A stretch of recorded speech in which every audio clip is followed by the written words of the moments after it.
ನಮಸ್ತೆ ವೀಕ್ಷಕರೇ, ಈ ರೈಡು ಧಾರವಾಡದಿಂದ ಗೋವಾ ಕಡೆಗೆ. ಪ್ಲೇಸ್ ಹೆಸರು ಬಂದು ಮೊಲ್ಲೆಮ್ ಅಂತ. ಇದು ಸೌತ್ ಗೋವಾ ಅಲ್ಲಿ ಬರುತ್ತೆ. ಧಾರವಾಡದಿಂದ ನಾನು ರಾಮನಗರ ಮಾರ್ಗವಾಗಿ ಹೋಗ್ತಾ ಇದ್ದೀನಿ. ಘಾಟಿ ಇಳಿದ ತಕ್ಷಣ ಮುಂದೆ ನಾವು ತಲುಪುವಂಥ ಜಾಗನೇ ನಮ್ಮ ಮೊಲ್ಲೆಮ್.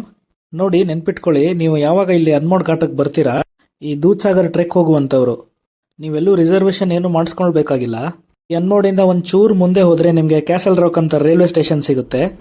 ಟ್ರೈನ್ ಹತ್ಕೊಂಡು ಹೋಗ್ಬೋದು, ಇಲ್ಲಾಂದ್ರೆ ನಡೀತಾನೂ ಹೋಗ್ಬೋದು. ಇನ್ ಕೇಸ್ ಈ ಟ್ರೆಕ್ ನಿಮಗೆ ರಿಸ್ಕ್ ಫ್ರೀ ಆಗಿರ್ಬೇಕಂದ್ರೆ ನೀವು ಟ್ರೈನ್ ಹತ್ಕೊಂಡು ದೂದ್ಸಾಗರಿಂದ ಒಂದು ಸ್ಟೇಷನ್ ನೆಕ್ಸ್ಟ್ ಇಳ್ಕೊಂಡ್ಬಿಡಿ.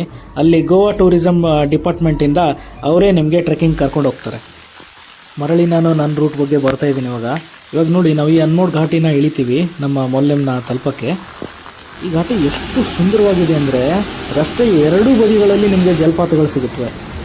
ಇದು ಕೂಡ ವೆಸ್ಟರ್ನ್ ಘಾಟ್ಸ್ನ ಒಂದು ಭಾಗ. ಇದರ ಹೆಸರು Bhagwan Mahavir wild life sanctuary. Cyclist and bikers ಮಾನ್ಸೂನಲ್ಲಿ ಇಲ್ಲಿ ಒಂದು ರೈಡ್ ಹಾಕಿ. ನನ್ನ ಮುಂದಿನ ರೀಲ್ನಲ್ಲಿ ಈ ಮತ್ತಷ್ಟು ಜಾಗಗಳನ್ನು ತೋರಿಸ್ತೀನಿ. ಫಾಲೋ ಮಾಡ್ಕೊಳ್ಳಿ. ಧನ್ಯವಾದಗಳು.